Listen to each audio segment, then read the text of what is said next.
cuaca di Provinsi Aceh untuk 3 hari ke depan masih berpeluang hujan ringan hingga lebat. Hal ini dikarenakan Aceh pada awal Oktober sudah memasuki musim hujan. Berikut informasinya untuk Anda.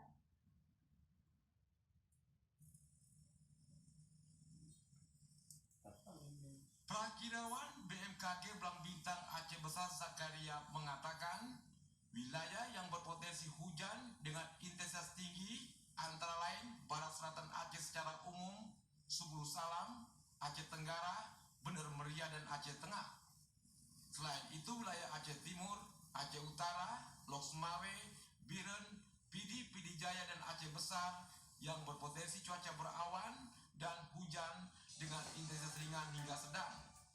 Begitu pula untuk wilayah Sabang dan Simelu, cuaca umumnya berawan dan berpeluang hujan sedang hingga lebat.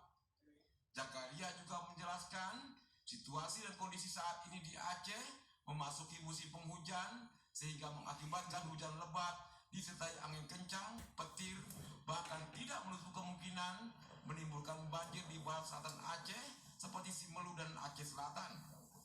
BMKG mengimbau agar masyarakat Aceh lebih waspada terhadap fenomena cuaca yang terjadi seperti hujan es dan guntur. Yang perlu kita waspadai adalah untuk daerah barat selatan itu berpotensi banjir antara lain di daerah Simelu, kemudian daerah Aceh Selatan, Sabang berpotensi terjadi angin kencang. Sedangkan untuk daerah Aceh Tengah itu perlu waspada adalah guntur, artinya bisa juga menyebabkan hujan es. Apabila terjadi awannya rendah dan disebabkan oleh awan subi, itu bisa berpotensi terjadi hujan es.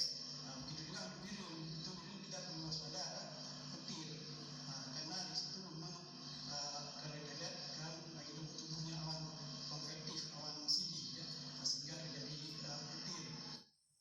Dia juga menyarankan untuk selalu mewaspadai awan rendah yang bisa berpeluang hujan es, kecuali wilayah Pidi, Aceh Besar, dan Banda Aceh masih sedikit aman.